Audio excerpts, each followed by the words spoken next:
এই ভাগৱতৰ প্ৰাৰম্ভণিতে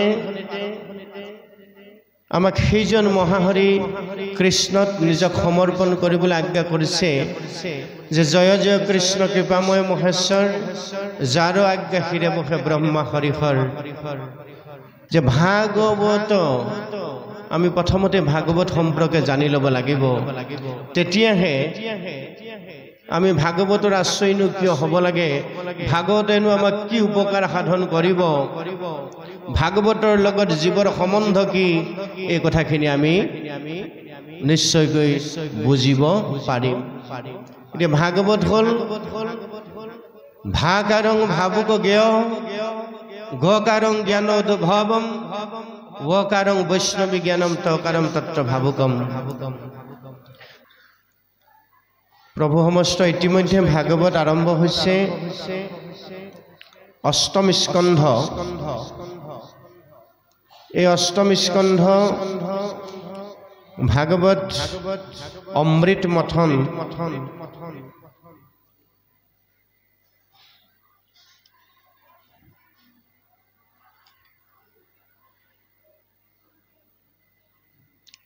অমৃত মথন অধ্যায়টি আমাৰ পৰম শ্ৰদ্ধাৰ পাঠাচাৰ্যসকলে পাঠ কৰিছে। সাগৰ মন্থন, তাৰ পৰা অমৃত উদ্ধাৰ হ'ব। ইতিমধ্যে পূৰ্ণকৃষ্ণ ভগৱন্তৰ বাক্য হৃদয়গত কৰি দেৱতাসকলে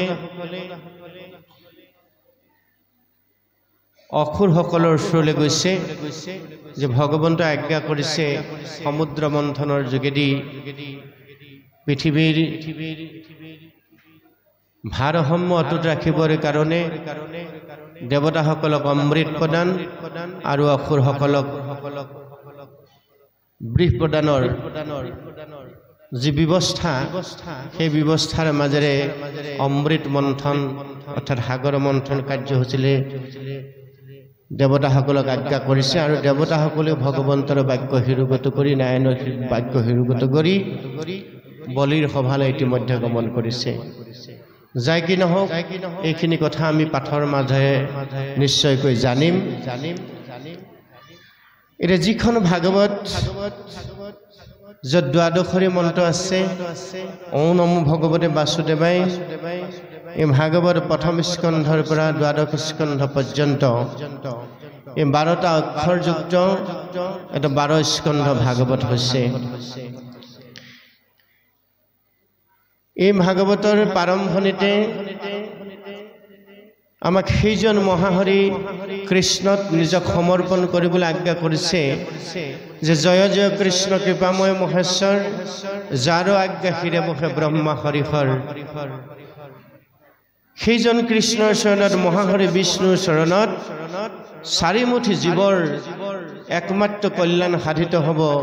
সেইকাৰণে জয় জয় জীৱশ্ৰেষ্ঠ মানুহক সেইজন মহাহৰিৰ চৰণত নিজক সমৰ্পণ কৰিবৰ কাৰণে ভাগৱতে আমাক নিৰ্দেশনা দিছে। ভাগৱত হ'ল 4টা বৰ্ণৰ এটা সুন্দৰ অৰ্থবহু শব্দ। নিশ্চিতভাৱে উপৰোক্ত ভাগৱত বক্তাসকলে আপোনালোকক এই বিষয়ে সুন্দৰভাৱে ব্যাখ্যা দাঙি ধৰিছে যে ভাগৱত আমি প্ৰথমতে ভাগৱত সম্পৰ্কে জানি ল'ব লাগিব, তেতিয়াহে আমি ভাগৱতৰ আশ্ৰয়নো কিয় হ'ব লাগে, ভাগৱতেনো আমাক কি উপকাৰ সাধন কৰিব, ভাগৱতৰ লগত জীৱৰ সম্বন্ধ কি, এই কথাখিনি আমি নিশ্চয়কৈ বুজিব পাৰিম। এতিয়া ভাগৱত হ'ল ভাকাৰং ভাবুক জ্ঞেয় গকাৰং জ্ঞানোদ্ভৱম ওকাৰং বৈষ্ণৱী জ্ঞানম তকাৰম তত্ৰ ভাবুকম। জীৱশ্ৰেষ্ঠ মনুষ্যৰ জানিব লগা কথাকেইটা আমাক ভাগৱতে প্ৰদান কৰিছে। তো মনুষ্যৰ একমাত্ৰ জীৱনদায়িনী গ্ৰন্থভাগে হ'ল ভাগৱত। সেইকাৰণে ভাগৱত 4টা আখৰে কি কৈছে, ভাকাৰং ভাবুক জ্ঞেয়, অৰ্থাৎ গভীৰভাৱে প্ৰথমতেই আমাক ভাবিবলৈ ক'লে কোনে ভাবিব, মনটোৱে। মনটো হতেকে ভাবুক কৰি তোলা।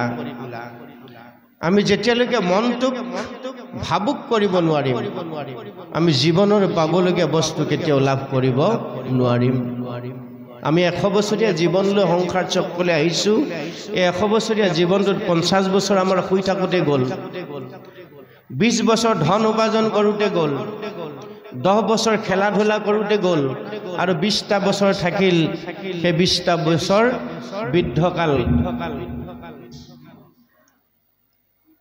এই বৃদ্ধকালত আমি একো কাৰ্যসিদ্ধি কৰিব নোৱাৰিলো গতিকে 100 বছৰীয়া জীৱনটোৰ শুই থকাৰ 50 বছৰ ধন উপাৰ্জন কৰোতে যাওঁতে 20 বছৰ খেলা ধূলা কৰোতে 10 বছৰ আৰু বৃদ্ধকালত হলে 20 বছৰ আমি যদি অংক কৰি চাওঁ জীৱনটোত আমি কিয় এই সংসাৰলৈ আহিলো কি কৰিব লাগিছিল তাৰ একো উত্তৰ আমি লাভ কৰিব নোৱাৰো আহিল কণা গ'ল কণা খাগৰি কাটিল তিনি কণা সেইকাৰণে আমাক ভাগৱতে কৈছে যে 100 বছৰীয়া এটা সুন্দৰ জীৱন চাৰিমুঠি জীৱৰ ভিতৰত শ্ৰেষ্ঠতম তনুধাৰী মনুষ্যক ঈশ্বৰে প্ৰদান কৰিলে আমি পোনে পোনে মানুহ হৈ সংসাৰলৈ অহা নাই মনত ৰাখিব 84 লক্ষ জুনি বাগৰি বাগৰি বাগৰি বাগৰি ভিন্ন জুনি লাভ কৰি কৰি কৰি কৰিহে আমি শেষত মনুষ্য জন্ম পাইছো আমি যদি ভাবি লওঁ পোনে পোনে ঈশ্বৰে আমাক মনুষ্য জন্ম দিছে আৰু অন্য জীৱাবিলাকক পশু পক্ষী ইত্যাদি জন্ম দিছে এইটো নহয় 84 লক্ষৰ বিভিন্ন জুনিত বিভিন্ন দেহধাৰী আমি এই সংসাৰ চক্ৰলৈ আয়োজন কৰি আছো একেবাৰে শেষতহে আমি এতিয়া মনুষ্য জন্ম পাইছো জলজং নৱ লক্ষণস বিংশ লক্ষণস পশুনা ত্ৰিংশ লক্ষণস পচিনা শতু লক্ষণস বানৰা চিতাচিত জ্ঞান শূন্য ততো মনুষ্যং প্ৰাপ্তি কৰ্মাণি সাধয়ত এনেদৰে একেবাৰে ইতৰ প্ৰাণীৰ পৰা আমি কীট পতংগৰ পৰা আহি আহি আহি আহি শেষত 4 লাখ বাৰ বানৰ জন্ম লাভ কৰিছে মানুহৰ দৰে জন্মটো বানৰ জন্ম হিতাহিত জ্ঞান শূন্য ততো মনুষ্যং প্ৰাপ্তি তাৰ পিছতহে আমি মনুষ্য জন্ম লাভ কৰিছো বানৰ জন্মৰ পাছত আমি মনুষ্য জন্ম লাভ কৰিবলৈ সক্ষম হৈছো বহু কোটি পুণ্যৰ ফলত সেইকাৰণে কৃপালু গুৰুজন বস্তুৱে আমাক কৈছে অমনুষ্য শৰীৰ পা হৰি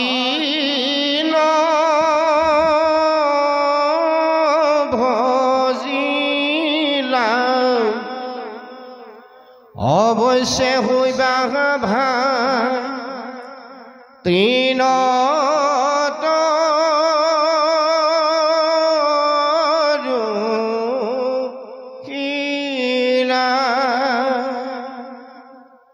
এনেহেন এটা আপুৰুগীয়া জন্ম শ্ৰেষ্ঠতম তনু পোৱাৰ পিছত আমি আমাৰ জীৱনৰ লক্ষ্য আৰু উদ্দেশ্য কি তাকে যদি উপলব্ধি কৰিব নোৱাৰো তাক যদি বুজিবলৈ যত্ন নকৰো তেতিয়াহ'লে আমি অলপ আগতে কোৱাৰ দৰে আহিল কণা গ'ল কণা বোলে খাগৰি কাটিল তিনি কণা এই অৱস্থাটোহে আমাৰ হ'ব সেইকাৰণে কীৰ্তন দশম ঘোষা ৰত্নাৱলী গীতা ভাগৱত বেদ বেদাংগ উপনিষদ যত যিমান গ্ৰন্থ আছে এই সমস্ত গ্ৰন্থ কেৱল মাত্ৰ মনুষ্যৰ কাৰণে এই কথাটো প্ৰথম আমি মনত ৰাখিব লাগিব শাস্ত্ৰ ইতৰ প্ৰাণীৰ কাৰণে নহয় মানুহৰ কাৰণে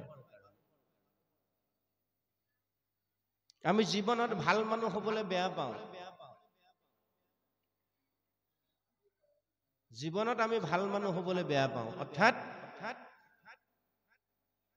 খাবৰ সময়ত ভাল ভাল খাবলৈ যত্ন কৰো কিন্তু ভাল ভাল খাবলৈ যত্ন কৰো যে আমি ক'ব নোৱাৰাকৈ বি খাই আছো এই কথাবোৰ আমি এবাৰলৈও নাভাবো এটা ভাগৱতে কোনখিনি ভাল বুলি কৈছে এইখিনি আমি নিশ্চয়কৈ আলোচনা কৰিম যে প্ৰথম কথা আমি জীৱশ্ৰেষ্ঠ মানুহ হিচাপে ঈশ্বৰ সেৱাটোৱে আমাৰ মুখ্য কৰ্ম এটা ঈশ্বৰ সেৱা কৰিবৰ কাৰণে আমাক ঈশ্বৰে অতি দয়াৰে 4টা বিশেষ বস্তু প্ৰদান কৰিলে মনত ৰাখিব ইতৰ প্ৰাণীক কিন্তু সেইকেইটা দিয়া নাই মানুহকে 4টা বিশেষ বস্তু প্ৰদান কৰিছে যিকেইটা বিশেষ বস্তু লৈ কীৰ্তন দশম ঘোষা ৰত্নাৱলী গীতা ভাগৱত পুৰাণ উপনিষদ বেদ বেদাংগ এই সমস্ত শাস্ত্ৰৰ মূল বস্তু কৃষ্ণস্তু ভগৱান স্বয়ং। কৃষ্ণক ধৰিবৰ কাৰণে 4টা মহৎ বস্তু দিলে। প্ৰথম হ'ল এটা পবিত্ৰ দেহ, এটা পবিত্ৰ দেহ মনুষ্যক দিলে, যিটো দেহৰ সিটো ঊৰ্ধ্বগামী, ইতৰ প্ৰাণী সিটো পথালি, অন্যান্য জীৱ জন্তু সিবিলাক পথালি, মনুষ্যৰ সিটোহে ঊৰ্ধ্বগামী ওপৰলৈ থকা এটা সুন্দৰ লাৱণ্য দেহ দিলে, যিটো দেহ নিজৰ হাতে 94 আঙুল। দ্বিতীয়তে দিলে মনুষ্যক এটা বিবেক, ইতৰ প্ৰাণীক সেই বস্তুটো দিয়া নাই। কেৱল মাত্ৰ জীৱশ্ৰেষ্ঠ তনু হিচাপে মনুষ্যকে ভগৱন্তই বিবেক নামৰ মহা সম্পদ ভাগ দিলে।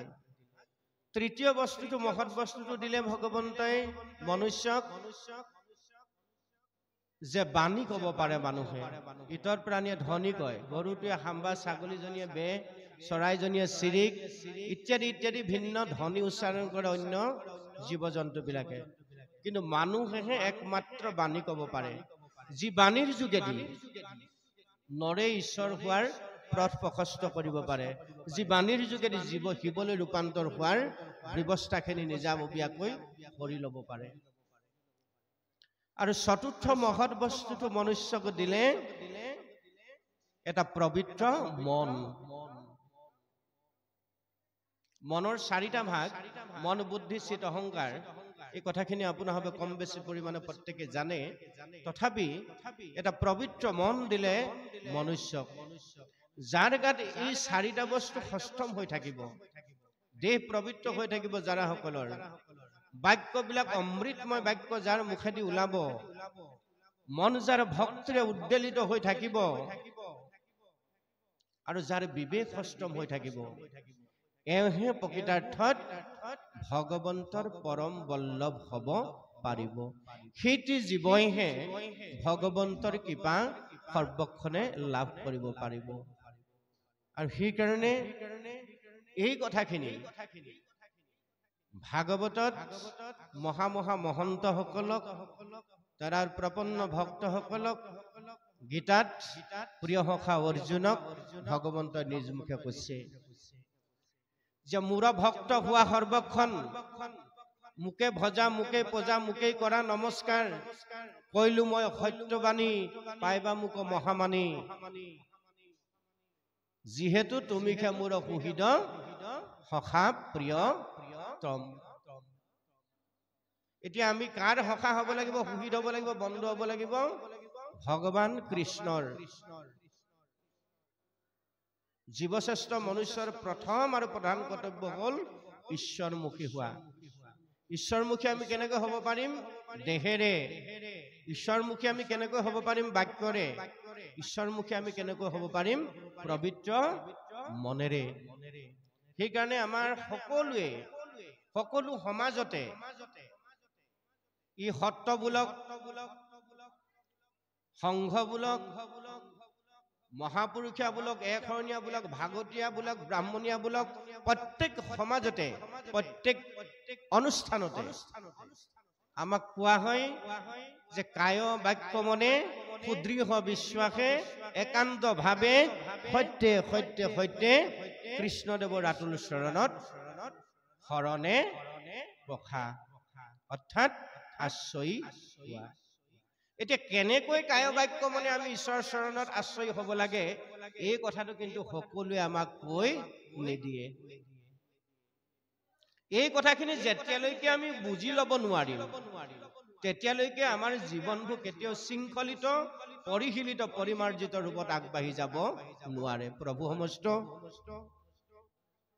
বহুজনে বহু ভাগৱতৰ ব্যাখ্যা কৰে, বহু কাহিনী উপকাহিনী সংযোগ কৰি কথাবিলাক কয়, ইয়াৰ পৰা আৰম্ভ কৰি একেবাৰে বহু দূৰ গুচি যায়। আমি কথাখিনি জুকিয়াই লোৱাত আমাৰ নিশ্চিতভাৱে অসুবিধা হয়। আপোনালোকৰ হয় নে নহয় মই নাজানো। যে আমাৰ জীৱনৰ কাৰণে ভাগৱতে যিকেইটা মূল কথা কৈছে, আমাৰ জীৱনৰ কাৰণে কৃপালু গুৰুজন বৈষ্ণৱে কীৰ্তনত যিকেইটা কথা দিছে, বহাৰপুৰ মাধৱদেৱে নামঘোষাত আমাক যিকেইটা বস্তু দিছে, সেইকেইটা আমি অতি নিখুঁতভাৱে জানিলেই আমি বিস্তৰ শাস্ত্ৰৰ জনাৰ কোনো প্ৰয়োজন নাথাকে। আপুনি মই যদি বিস্তৰ শাস্ত্ৰৰ জানো, 4 বেদ 14 শাস্ত্ৰ 18 পুৰাণৰ প্ৰতিটো বাক্য উঠত লৈ যদি ঘূৰি ফুৰো, আমাৰ কামত নাহিব যদিহে আমি মূল বস্তুকেইটা কায় বাক্য মনে ধৰি সেই পথেৰে যাবলৈ যত্ন নকৰো। এতিয়া মূল বস্তু হল ভাগৱতে আমাক দিলে এই 4টা যে মহৎ বস্তু দিলে বুলি কলো, এটা পবিত্ৰ দেহ দিলে, দ্বিতীয়তে আমাক বিবেক নামৰ এটা মহাশক্তি দিলে, তৃতীয়তে আমি বাণী ক'ব পৰা অমৃতময় বাণী ক'ব পৰা এটা ব্যৱস্থা আমাক দিলে, আৰু এটা পবিত্ৰ মন দিলে।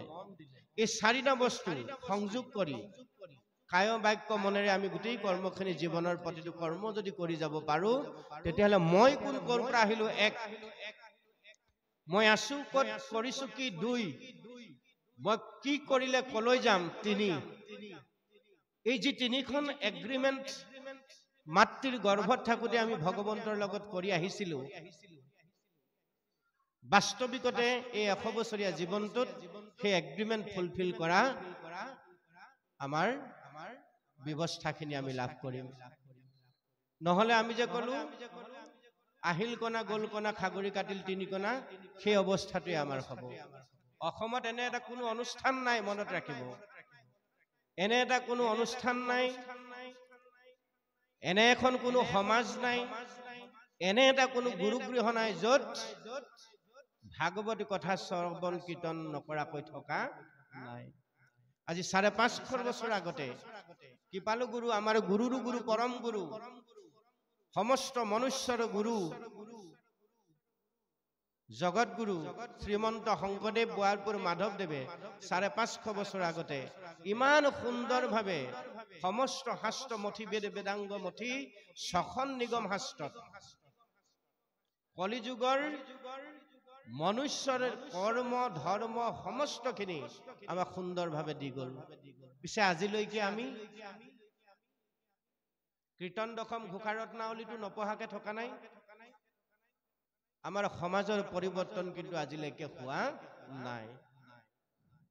কথাখিনি অপ্ৰিয় যেন লাগিলে সত্য। একেটা গুৰু গৃহতে 4টা খেল আজিও আমাৰ সমাজত চলি আছে। একেখন গাঁৱতে 3টা নামঘৰ হৈ আমি 3 ভাগে আজিও খাই আছো। একেখন কীৰ্তনকে আমি পঢ়িছো, একেখন ভাগৱতকে পঢ়িছো, একেখন নাম ঘোষাকে পঢ়িছো, একেখন গীতাকে পঢ়িছো, কিন্তু আমি ইজনে আহিলে সিজনে খাব নোৱাৰা অৱস্থাত আজিও ভকত বুলাই ঘূৰি ফুৰিছো। ইয়াতকৈ পৰিতাপৰ কথা আমাৰ কাৰণে কি হ'ব পাৰে? যদি 550 বছৰ আগতে কৃপালু গুৰু দুজনে আমাক এই মহৎ সম্পদখিনি নিদিলেহেঁতেন, আমাৰ সত্ৰাধিকাৰ প্ৰভুসকলেও তাক সত্ৰত ধাৰণ কৰি হয়তো ৰাখিব নোৱাৰিলেহেঁতেন। কৃপালু গুৰুজন বস্তু সমস্ত বস্তু দিয়াৰ কাৰণে, সত্ৰসমূহে তাক সংৰক্ষিত কৰি ৰখাৰ কাৰণে আজিলৈকে আমি আমাৰ সমাজ ব্যৱস্থাত তাক খুব শৃংখলিত ৰূপত লাভ কৰিবলৈ সক্ষম হৈছো। পিছে আমি ভকত সমাজে তাক কেনেদৰে গ্ৰহণ কৰিছো, আটাইতকৈ ডাঙৰ কথাটো হ'ল সেইটো। কীৰ্তন দশম ঘোষাৰত্নাৱলী গীতা ভাগৱত পুৰাণ উপনিষদকে আদি কৰি যিমানবিলাক গ্ৰন্থ আছে, কোনো গ্ৰন্থত এটা বাক্য আপুনি মই বিচাৰি নাপাম যে ঈশ্বৰ কৃষ্ণ ভগৱন্তক ভজিবৰ কাৰণে মৰ্ত্যৰ মানৱ সমাজে ভাগে ভাগে এখন এখন বেনাৰ তৈয়াৰ কৰি এটা এটা অনুষ্ঠানৰ নাম দি দি ঈশ্বৰ কৃষ্ণৰ ভকতি কৰিব লাগিব। একেকেইখন গ্ৰন্থ আমি প্ৰত্যেকেই পঢ়ো, কোনো এখন গ্ৰন্থত এটা কলমো আজি তাৰিখলৈকে নাই। পিছে আমাৰ মাজত আমি যে ইমান অনুষ্ঠানৰ জন্ম দি ললো, কোনোবাই দিলো এশৰণীয়া বুলি এটা অনুষ্ঠান, কোনোবাই দিলো ভাগৱতীয়া বুলি এটা অনুষ্ঠান, কোনোবাই দিলো এটা মহাপুৰুষীয়া বুলি অনুষ্ঠান, কোনোবাই দিলো সংঘৰীয়া বুলি এটা অনুষ্ঠান, শ্ৰীমন্ত শংকৰদেৱ সংঘ, কোনোবাই দিলো সত্ৰীয়া বুলি এটা অনুষ্ঠান। যে গুৰুজনে এক কৰে ভকতে ভাগ কৰে কথাষাৰ তেতিয়াহ'লে আমাৰ গাত নিশ্চিতভাৱে লাগিছে। মই কথাখিনি খুব মুকলিকে কওঁ, প্ৰভু মস্ত মই খুব মুকলিকে কথাখিনি কৈ ভাল পাওঁ। এতিয়া আমাৰ আহিব লগা প্ৰজন্ম যে আমাৰ মাজলৈ নাহে, আমি যে উঠি অহা প্ৰজন্মক দোষাৰোপ কৰো বহু সময়ত যে আমাৰ সমাজ ব্যৱস্থাৰ মাজলৈ আমাৰ যুৱ বন্ধুসকল আগবাঢ়ি নাহে। আমি কিয় আহিব লাগে এবাৰ কেতিয়াবা সুধি চাওঁনে নিজকে নিজে? নিশ্চয় নুসুধো। তেওঁলোক অনুকণ প্ৰিয় জীৱ আঁতৰ পৰা অনুকণ কৰি থাকে যে একেখন গাঁৱতে, একেখন ফিল্ডতে, একেখন স্কুলতে আমাৰ দেউতাহঁত একেলগে পঢ়ি শুনি খেলা ধূলা কৰি ডাঙৰ দীঘল হ'ল, একে গুৰু ঘৰৰ দাস হ'ল, আৰু কিছু বছৰ থকাৰ পিছত এতিয়া বেলেগ এখন সমাজত বেলেগ এটা অনুষ্ঠানত নামাংকিত হৈ লোৱাৰ পিছত ইজন আহিলে সিজনে খাব নোৱাৰা এটা অৱস্থা হ'ল। সৰুৰ পৰা কিন্তু একেলগে খেলা ধূলা কৰি একেখন সমাজতে ডাঙৰ দীঘল হৈ যেতিয়া এই ভকত নামৰ উপাধিটো লৈ ল'লে, তাৰ পৰা ইজনে সিজনৰ লগত আজা খোৱা বোৱা কৰিব নোৱাৰা অৱস্থা এটা হ'ল।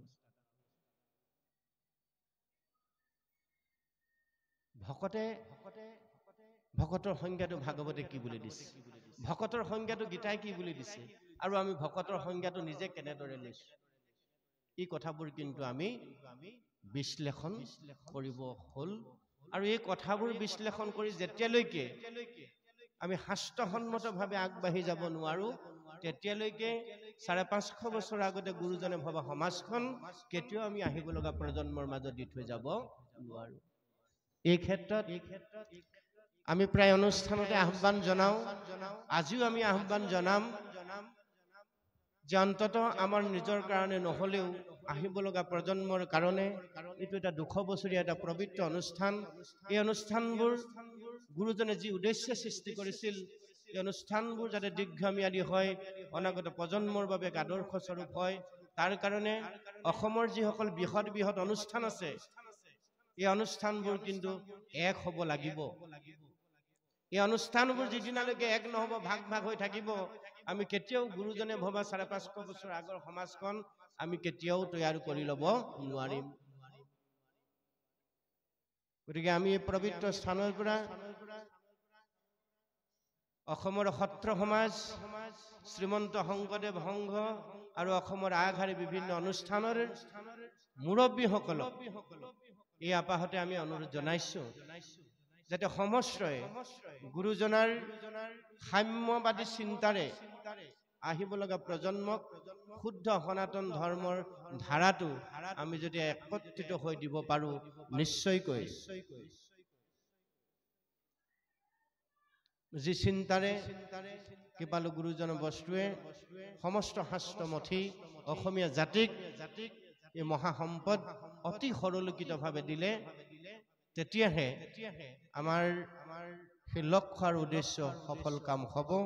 এই অনুৰোধটো আমি ভাগৱত ব্যাখ্যাৰ পাতনিতে সমষ্টৰ কাৰণে নিবেদন কৰিলো যে প্ৰভু সমস্ত ভাগৱত হ'ল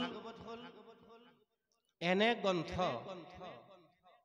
যাক শ্ৰদ্ধাৰে দৰ্শন কৰাৰ লগে লগে, যাক শ্ৰদ্ধাৰে সেৱা কৰাৰ লগে লগে, যাক শ্ৰদ্ধাৰে শ্ৰৱণ কৰাৰ লগে লগে আৰু যাক শ্ৰদ্ধা সহকাৰে কীৰ্তন কৰাৰ লগে লগে জীৱশ্ৰেষ্ঠ মনুষ্যৰ আজন্মৰ পাপবিলাক তাৎক্ষণিকভাৱে নাশ হয়। বাহিৰৰ মলবোৰ পৰিষ্কাৰ কৰিবৰ কাৰণে আমি যিমান ধুনীয়া ধুনীয়া চাবোনেৰে গা ধুওঁ, খুব শুদ্ধ জলেৰে আমি স্নান কৰো, ভিতৰৰ মলবোৰ দূৰ কৰিবৰ কাৰণে দুডোখৰ চাবোন আছে, এডোখৰ নাম শ্ৰৱণ, দ্বিতীয়ডোখৰ নাম কীৰ্তন। এই শ্ৰৱণ কীৰ্তন নামৰ চাবোনডোখৰে আমি যদি ভিতৰৰ মলখিনি দূৰ কৰিব বিচাৰো, তেতিয়াহ'লে আমি ভাগৱত সমুদ্ৰত স্নান কৰিব লাগিব। সেইকাৰণে ভাগৱতৰ ওচৰলৈ আমাক আহিবলৈ কৈছে। ভাগৱতক শ্ৰদ্ধা সহকাৰে সেৱা কৰাৰ লগে লগে, ভাগৱতক শ্ৰদ্ধা সহকাৰে দৰ্শন কৰাৰ লগে লগে, ভাগৱতক শ্ৰদ্ধাৰে কীৰ্তন আৰু শ্ৰৱণ কৰাৰ লগে লগে আমাৰ আজন্মৰ পাপবিলাক তাৎক্ষণিকভাৱে নাশ হয়। ভাগৱত হ'ল ভগৱন্তৰ সাক্ষাৎ প্ৰত্যক্ষ মূৰ্তি। যাবৰ সময়ত একাদশ স্কন্ধত উদ্ধৱ মহামহন্তক, অন্য পোৱা নাই ভগৱন্তই, কেৱল মাত্ৰ মহামহন্ত ভক্ত উদ্ধৱকে কৈছে যে সেই উদ্ধৱ, মই যাব ওলাইছো, মোৰ কাৰ্য ইতিমধ্যে সম্পাদন হ'ল, তোমাৰ কাৰ্য এতিয়া আৰম্ভ হ'বহে, গতিকে মই যোৱাৰ কাৰণে তুমি সুখ দুখ নকৰিবা, তুমি কিছুদিন এই সংসাৰত থাকি মোৰ আজ্ঞা অনুসাৰে মোৰ মহাভক্তি ধৰ্ম, শুদ্ধ সনাতন ধৰ্ম জগতত প্ৰচাৰ কৰা। মই যোৱাৰ লগে লগে কলি আহি প্ৰৱেশ ঘটিব, কলিয়ে সমস্ত জীৱৰাশিক পিৰিব, নাথাকিব এজন সন্ত মহন্ত, নাথাকিব কোনো এটা অনুষ্ঠান কলি প্ৰভাৱৰ পৰা মুক্ত হৈ। গতিকে শ্ৰেষ্ঠতম তনুধাৰী জীৱৰাশিক মোৰ শুদ্ধ সনাতন ভক্তি ধৰ্ম তুমি দান কৰিব লাগিব। মই যাবলৈ ওলোৱাৰ কাৰণে তুমি দুখ নকৰিবা, এই বুলি আশ্বাসবাণী উদ্ধৱক প্ৰদান কৰিলে।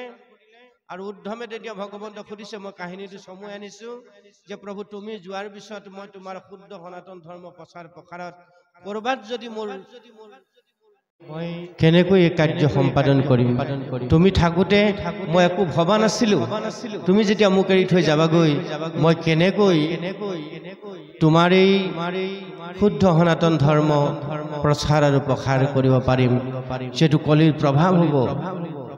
তেতিয়া ভগৱান কৃষ্ণই উদ্ধৱ মহামহন্তক কৈছে, হে সখা, তুমি মোৰ এনেকুৱা প্ৰিয় ভক্ত, তোমাৰ সমান মোৰ প্ৰিয় আৰু কোনো নাই। তুমি মোক এই অৱস্থালৈকে সাধ্য ভক্তিৰ যোগেদি লাভ কৰিছা, আৰু মই যোৱাৰ পিছত তুমি সাধন মাৰ্গৰ যোগেদিহে মোক পাবা, সাধ্যত তুমি নাপাবা। সেইকাৰণে জীৱনটো আমি সাধনালব্ধভাৱে আগবঢ়াব লাগিব ঈশ্বৰ কৃষ্ণৰ কৃপা পাবৰ কাৰণে।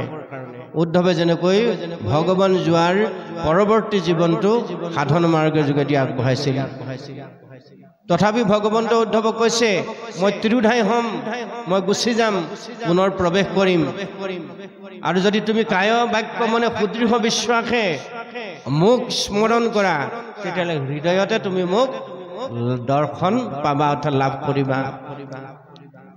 আৰু মোৰ ভক্তসকলে, যিসকল মোৰ একান্ত ভক্ত, যিসকলে মোক পাবৰ কাৰণে যত্ন কৰে, কায় বাক্য মনে মোৰ গুঞ্জক সাধু সং তৈয়াৰ কৰি শ্ৰৱণ কীৰ্তন কৰে, সেইসকলে প্ৰত্যক্ষভাৱে ভাগৱততে মোক লাভ কৰিব।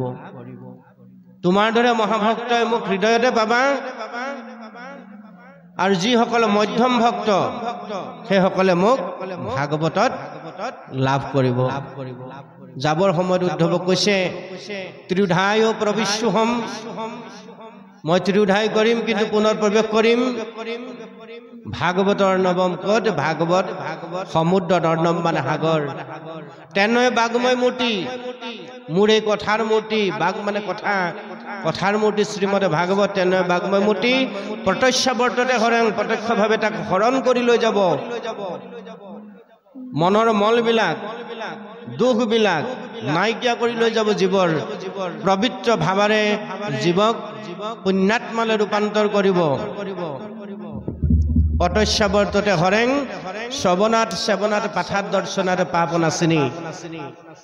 যদি শ্ৰদ্ধাৰে মোৰ ভাগৱতত কোনোবাই সেৱা কৰে, শ্ৰদ্ধাৰে মোৰ ভাগৱত পাঠ কৰে, শ্ৰদ্ধাই ভাগৱত দৰ্শন কৰে আৰু শ্ৰদ্ধাই ভাগৱত শ্ৰৱণ কৰে, এইসকলৰ সকলোৰে আজন্মৰ পাপবিলাক নাশ হ'ব। ইয়াত কিন্তু শ্ৰদ্ধা জড়িত হৈ থাকিব লাগিব।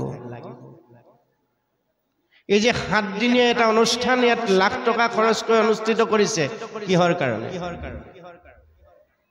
যে অনুষ্ঠান পাতিব লাগে কাৰণে ইয়াত পাতিছে নেকি? নিশ্চয়কৈ এইটো উদ্দেশ্য লক্ষ্য হ'ব নোৱাৰে। আমি আৰম্ভণিতে কৈছো, অসমত এনে কোনো অনুষ্ঠান নাই, নামঘৰ নাই, য'ত ভাগৱত কথা শ্ৰৱণ কীৰ্তন হোৱা নাই। যে এই 200 বছৰীয়া এই পবিত্ৰ গুৰুগৃহ ভাগত সপ্ত দিৱসজোৰা আজি ভাগৱত অনুষ্ঠান আয়োজন কৰিছে। ইয়াৰ যোগেদি উদযাপন সমিতিয়ে কি বিচাৰিছে? যে আমাৰ সমাজখন শৃংখলৰ পৰা শৃংখলিত হওক, আহিব লগা প্ৰজন্মই এখন সুস্থ সবল সমাজৰ মাজত থাকি জীৱনটো সুশৃংখলিতভাৱে আগবঢ়াই লৈ যাওক। আধ্যাত্মিক এটা পৰিৱেশৰ মাজেৰে আমাৰ গাঁওখন এখন আদৰ্শ গাঁৱলৈ ৰূপান্তৰ হওক, মুখ্য চিন্তাবোধ হয় সেইখিনি। সেই চিন্তা শিৰোগত কৰি লাখ লাখ টকা খৰচ কৰি অনুষ্ঠান ভাগ অনুষ্ঠিত কৰা হৈছে। গতিকে আমি জীৱনত খাই বৈ জীৱনটো বেছি সময় পাৰ কৰিলো। চাবচোন, মানুহ পৃথিৱীত নোখোৱাকে মৰা নাই, যিমান মানুহ মৰিছে খাই মৰিছে। গতিকে খোৱা বোৱাৰ বিশেষ আমি লাগি থাকিব নালাগে। এই 7টা দিনৰ ভিতৰত যিকোনো সময় আমি পবিত্ৰ গুৰুগৃহত ভাগৱত কথা শ্ৰৱণ কীৰ্তন কৰিম। আমাৰ শ্ৰদ্ধাৰ গুৰুসকলৰ মুখেৰে আমি যিখিনি কথা শৰণ ভজনৰ বেলেগে আমি লাভ কৰিছোঁ, সেই কথাখিনি আমি জীৱনটো কিমান শৃংখলিত পৰিশীলিত পৰিমাৰ্জিত ৰূপত সজাই লৈ যাব পাৰোঁ, তাৰ কাৰণে অন্ততঃ এই উদযাপন সমিতিয়ে আমাক 7টা দিন সুবিধা দিছে। তাৰপিছত আমি প্ৰত্যেকে নিজৰ বিষয়ৰ কথা চিন্তা কৰিব পাৰিম। বিষয়ৰ মাজলৈ যোৱাৰ আগতে কেনেকৈ নিজক ভগৱন্তৰ চৰণত সমৰ্পণ কৰি লৈ আমি বিষয়খনলৈ আগবাঢ়িব লাগে, তাৰ এটা সুন্দৰ নিদৰ্শন এই 7 দিৱস জোৰা অনুষ্ঠানৰ যোগেদি আমি পাম। সেয়েহে